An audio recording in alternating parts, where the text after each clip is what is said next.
Bismillahirrahmanirrahim. Assalamualaikum warahmatullahi wabarakatuh. Perkenalkan, nama saya Sarimuddin, Eskom Mkom, Program Studi Ilmu Komputer, Fakultas Teknologi Informasi, Universitas 19 November Kolaka. Riwayat pendidikan saya S1, jurusan Teknik Informatika, Universitas Muslim Indonesia, Makassar. S2 saya jurusan Teknik Informatika, Institut Teknologi 10 November Surabaya. Mata kuliah yang saya ampuh selama ini yaitu mata kuliah yang biasanya fokus pada bidang pemrograman. Pada kesempatan kali ini saya akan menjelaskan mata kuliah di PDD UKT PT di bidang pengajaran, yaitu mata kuliah mikrokontroler. Adapun pertemuan yang saya ajarkan pada mata kuliah mikrokontroler tersebut yaitu pada pertemuan kedua. Secara umum, output dari mata kuliah tersebut seperti kontrol lampu, penyiraman tanaman, sistem keamanan rumah, bahkan penggunaan alat kontrol kendaraan menggunakan RFID. Jadi mahasiswa dapat mengambil tema berdasarkan kasus-kasus yang mereka hadapi. Adapun pada pertemuan kedua di mata kuliah ini, saya mengajarkan tentang dasar-dasar mikrokontroler atau pengenalan mikrokontroler. Adapun metode yang saya terapkan pada pertemuan kali ini yaitu metode ceramah dan dialog terhadap pengenalan alat robotika atau alat mikrokontroler. Dalam materi mikrokontroler yang saya ajarkan yaitu pengenalan Arduino Uno versi 3, di mana mahasiswa sebelum melakukan atau sebelum membuat proyek, mahasiswa terlebih dahulu memahami komponen-komponen yang ada pada Arduino sehingga dapat meminimalisir kesalahan. Jadi untuk itu mahasiswa terlebih dahulu diperkenalkan tentang board pada Arduino. Selain daripada itu, mahasiswa juga diajarkan terhadap bagaimana mengambil library yang ada pada internet agar bisa konfigurasi ke Arduino Uno sesuai sensor yang mereka hadapi. Selain daripada itu, untuk meminimalisir kesalahan, mahasiswa juga diajarkan tentang software simulasi yang mirip dengan sistem kinerja daripada Arduino Uno. Salah satu aplikasinya yaitu namanya Proteus.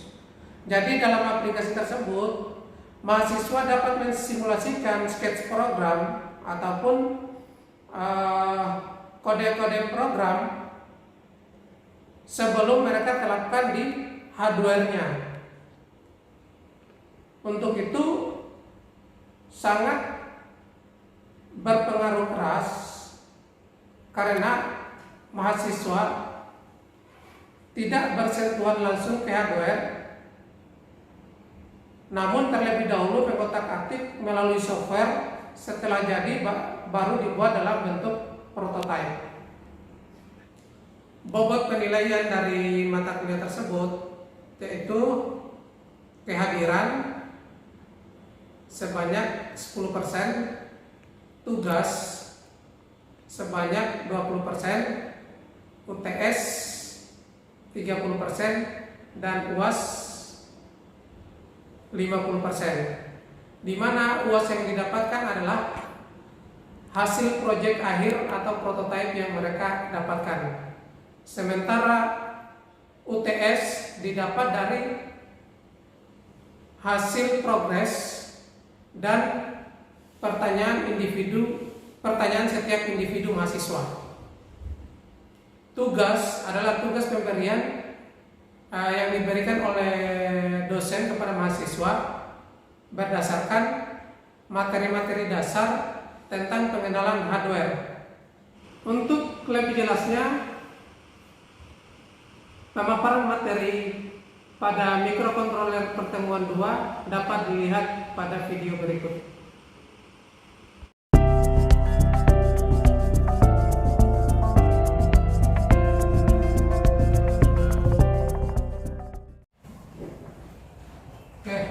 Assalamualaikum warahmatullahi wabarakatuh. Waalaikumsalam warahmatullahi wabarakatuh.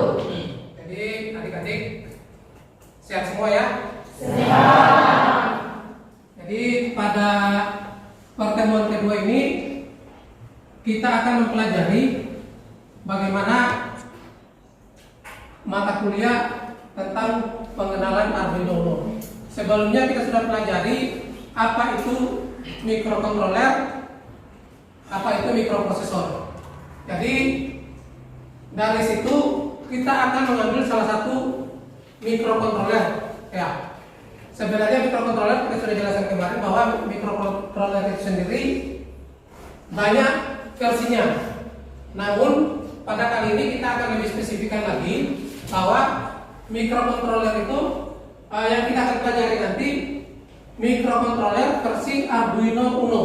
Ya, jadi Arduino Uno sendiri sebenarnya diambil dari bahasa Itali. Ya, jadi pada materi kali ini yaitu bagaimana kita akan mempelajari apa itu Arduino Uno, komponen-komponen yang mendukung Arduino, software Arduino ID, dan bagaimana cara memasukkan library Arduino. Nah, Arduino sendiri adalah sebuah komponen. Ya, di sini saya sudah perlihatkan yang dimaksud Arduino itu adalah ini komponen kecil. Ini sebenarnya hanya komponennya yang kecil, tapi efeknya itu sangat besar. Ya, jadi yang mengendalikan sesuatu itu alat-alat elektronika atau pengendali sesuatu itu bisa kita gunakan Arduino Uno. Ya, sebenarnya Arduino kalau Uno-nya itu adalah salah satu versinya. Ya, kemudian seperti yang dari tahap awal tadi bahwa Arduino Uno ada 3. Ya, Arduino sendiri itu berasal dari bahasa Itali, ya, yang artinya satu. Jadi Arduino itu adalah salah satu mikrokontroler single board. Ya, jadi sudah bisa ada komponennya di dalam. Kenapa banyak peminat dari komponen tersebut? Karena komponen tersebut harganya sangat relatif terjangkau. Ya, jadi kalau bagi praktikum atau mahasiswa itu sangat cocok untuk menggunakan Arduino yang versi Uno. Karena pin yang disediakan itu adalah cukup banyak, artinya cukup lumayan banyak, tapi harganya terjangkau. Ya. Sehingga banyak yang gunakan atau para pengembang itu banyak yang gunakan Arduino Uno sendiri. Pada tegangan Arduino itu tegangan beroperasi di angka 5 volt. Ya, jadi dia beroperasi, tegangannya itu beroperasi di 5 volt.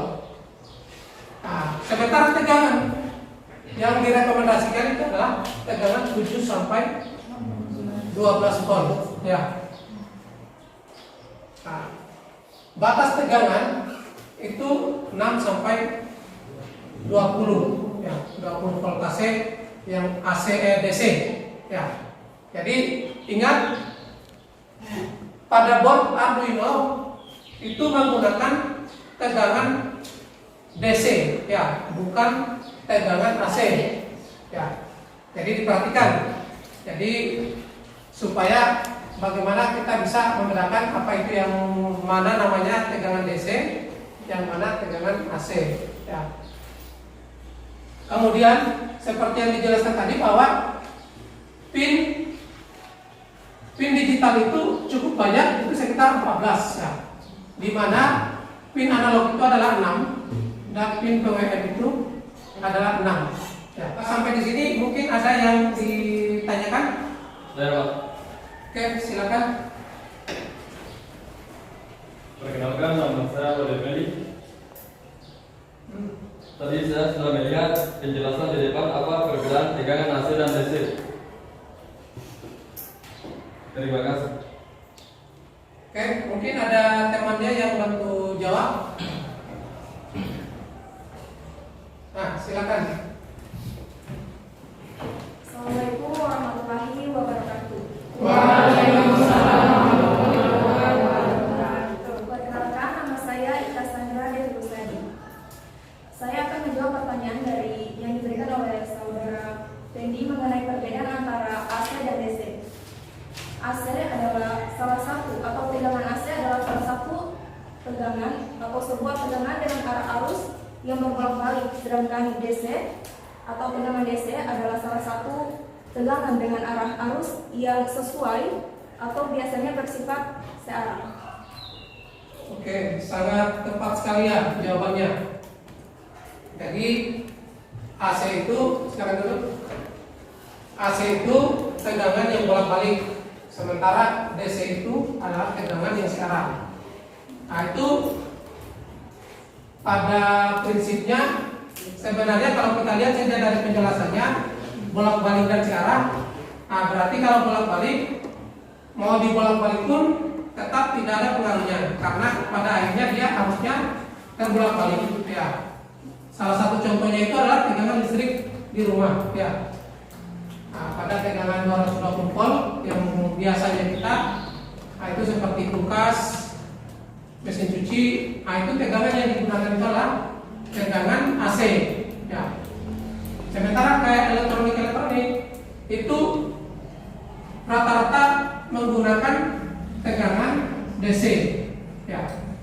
Komponen robotika itu yang perlu kita hati-hati itu memperhatikan tegangan AC dengan tegangan DC-nya. Namun sebenarnya pada board ini sudah terpapar jelas. Nah, di sini ada tulisan voltase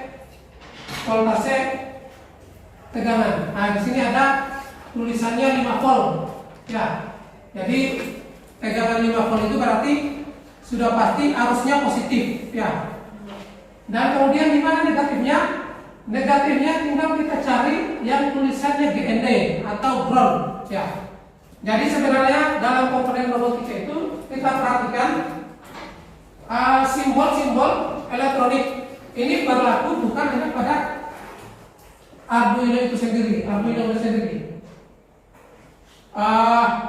jadi kita perhatikan simbol-simbol tegangan positif itu ada tulisannya VCC, ya, tambah atau plus, kemudian biasa tertulis 5 volt, ya, itu indikatornya tegangan positif, ya. Sementara untuk tegangan negatif GND min gain, ya. Jadi kita tinggal perhatikan. Nah, itu adalah jadi yang mana positif, mana negatif itu kita perhatikan saja ininya, ya.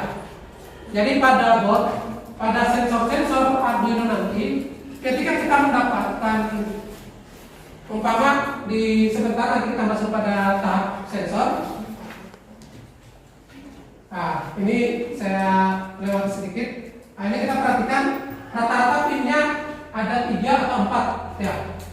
Jadi itu tergantung pada alatnya. Tapi biasanya itu disediakan 3 atau 4, ya. Di mana di antara pin itu di antara colokannya itu, ini colokannya semua, itu pasti ada kutub negatif dan kutub negatifnya.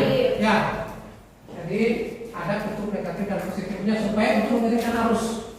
Nah, sisanya adalah data yang diambil, data yang di-download, ya, atau respon dari sensor tersebut. Ya, jadi yang dua soket itu atau dua pin itu tersedia untuk arus, untuk tegangan. Nah, selebihnya kembali ke data. Pada sensor cahaya, ya. Jadi sensor cahaya itu di sini ada 4 pin, ya. Jadi dalam sensor ini terbagi dua komponen-komponen yang mendukung, ya. Ada sifatnya input, ada sifatnya output atau biasa disebut aktuator. Ya. Ini adalah komponen input. Kenapa disebut komponen input? Karena board yang kita miliki adalah hanya papan utama. Ya, ini adalah papan utamanya. Jadi dia menampung data di sini, tapi yang bekerja itu indranya adalah yang ini. Ya. Indranya maksudnya entah mau kita pakai penglihatan atau apa, ya. Jadi ini salah satu namanya sensor cahaya. Jadi dia responnya terhadap cahaya. Jadi intensitas cahaya akan direspon oleh sensor ini, dikirimkan melalui board ini. Sehingga ketika umpama salah satu contoh kita buat sebuah alat lampu merah. Lampu merah ketika malam padam, siang itu menyala. Ya. Selama ini kan kita pakai timer, tapi kadang kalau kurang konsisten, ya. Karena kalau hujan gelap, padahal diharuskan untuk menyala lampu,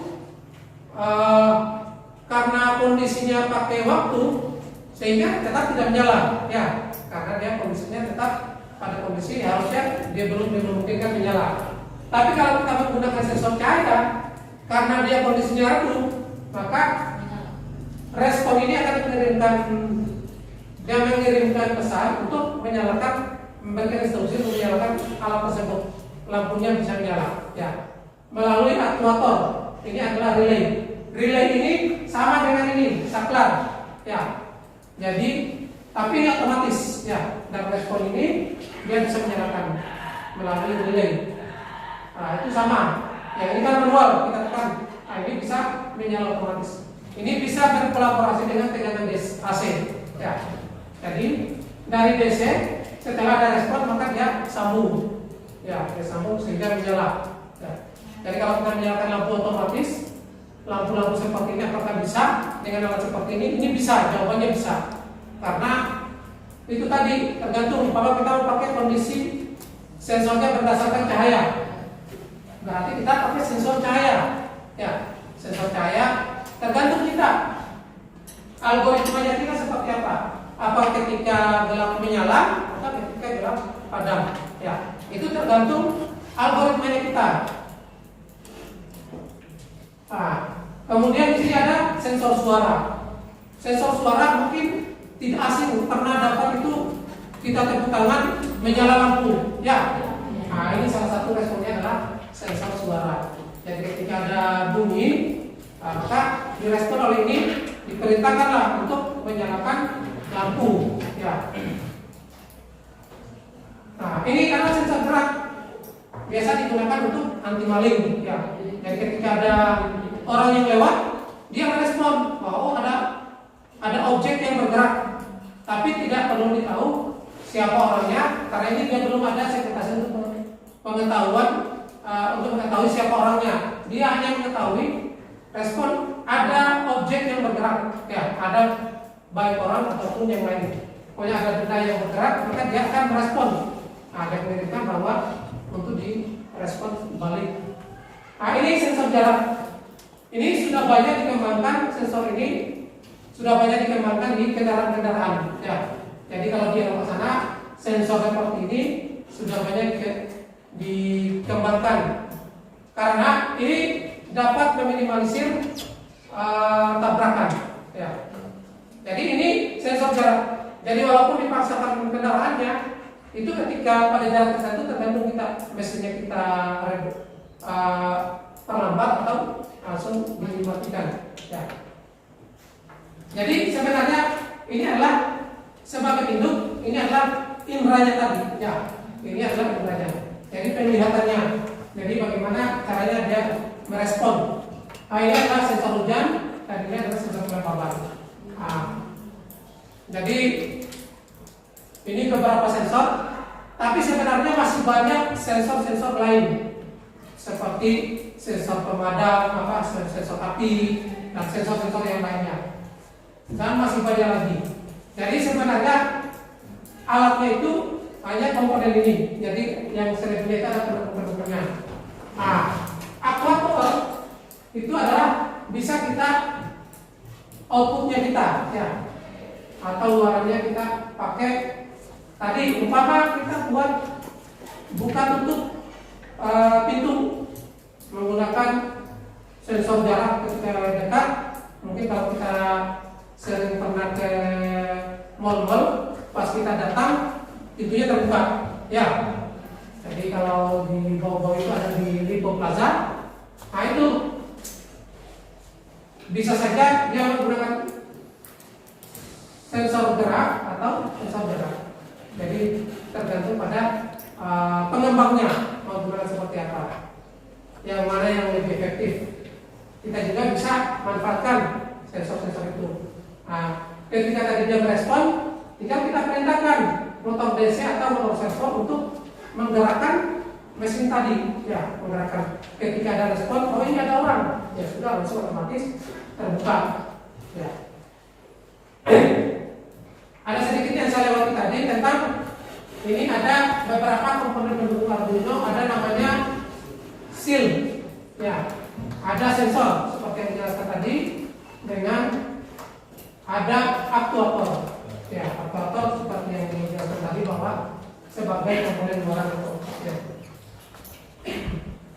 Ini pada seal itu sebenarnya adalah komponen batu, ya. Dia melekat pada alat board Arduino sendiri. Jadi di sini ada yang saya sediakan. Sebenarnya banyak seal yang lain. Dia ditempel, ya. Jadi ini kan tidak ada wifi-nya, ya, tidak ada wifi-nya. Jadi untuk ini sudah supaya bekerja dalam wifi atau bisa di-online-kan, maka kita butuh seal wifi. Ya, biasanya wifi itu kita gunakan untuk IoT, ya, Internet of Things. Ya. Jadi nanti kita akan pelajari juga bagaimana itu tentang Internet of Things. Karena itu sekarang itu sudah mulai banyak berkembang tentang Internet of Things. Jadi bagaimana kita bekerja melalui internet. Kemudian ini ada seal GSM. Seal GSM ini tidak asing, ya. Itu adalah perangkat untuk handphone, ya, GSM, ya. Jadi bisa kita selipkan kartu ini, ada tempat soket kartu, ya. Jadi kalau kita mau buat SMS banking, SMS atau apapun yang lain, itu bisa kita gunakan ini. Nah, tinggal kita sediakan seal GSM-nya atau modul GSM-nya. Jadi tinggal kita sediakan modul GSM. Dari GSM itu sendiri, dari sudah ada kartunya, bisa kita manfaatkan untuk mengirim pesan. Bahwa contohnya kita berada di daerah-daerah yang jangkauannya wifi-nya rendah, tapi teleponnya bisa. Ya, maksudnya ngirim SMS-nya bisa. Tapi kita butuh informasi dari situ. Bisa kita gunakan seal ini, ya, seal GSM. Seperti yang saya jelaskan tadi, bahwa komponen Arduino itu menggunakan compiler software, ya. Untuk kita dapatkan softwarenya di halaman berikut, ini tinggal kita download tergantung sistem operasi yang kita miliki. Nah, ini ada versi Windows, Linux, dan macOS ya. Ini tinggal kita download supaya bisa kita operasikan. Nah, apakah setelah ini sudah bisa?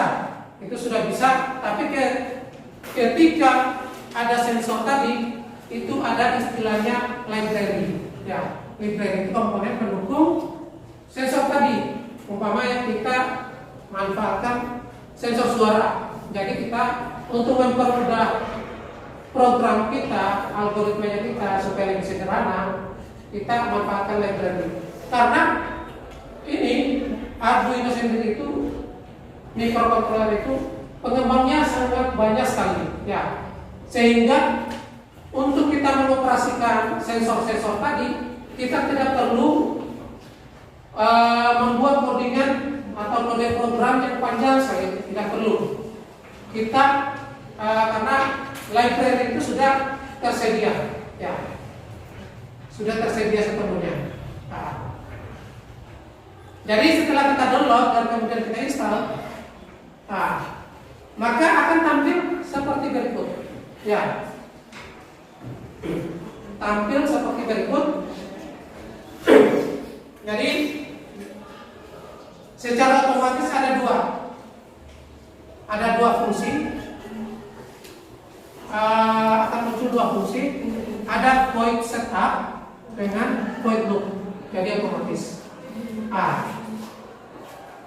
Karena ini didesain untuk microcontroller, jadi kedua void ini memiliki peran yang berbeda. Void setup itu berfungsi untuk pembacaan awal.